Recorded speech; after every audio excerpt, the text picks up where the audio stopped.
tonight, one of the things you might be asked if a family member falls ill is, are they pale or have they got blue lips? The problem is those questions don't really work for people with darker skin.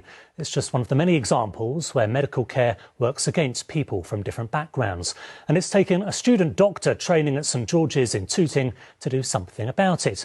Malone Mukwende joins me now. Malone, tell me when you first started noticing this. Hi, good evening. So I first started noticing this problem when I was in my first year of university.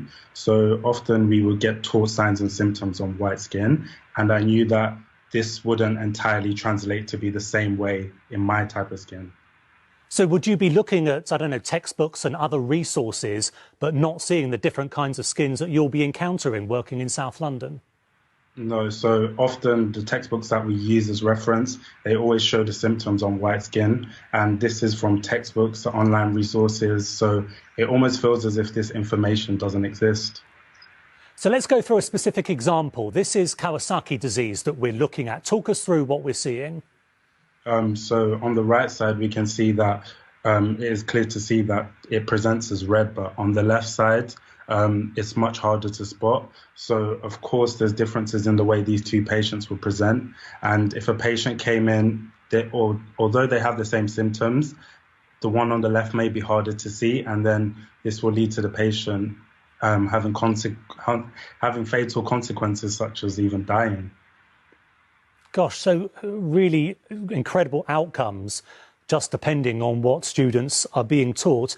And in terms of the information that you give to patients, does it help for them to be able to see their own skin when you're talking about the problems that they might be having? Yes, of course. So I feel like with this work, it will lead to patient satisfaction increasing because the patients will be able to relate to what they're seeing on the screen when doctors are showing them conditions that are appearing on their skin.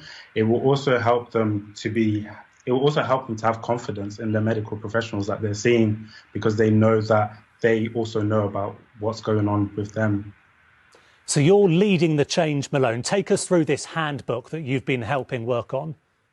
So I've created a handbook called Mind the Gap. This is a handbook which aims to address clinical signs and symptoms in black and brown skin. So we explore presenting different diseases and showing you how they would appear in black skin and brown skin. Malone, it's absolutely brilliant that you're doing this, but isn't it remarkable that it's taking a student doctor in 2020 to do this?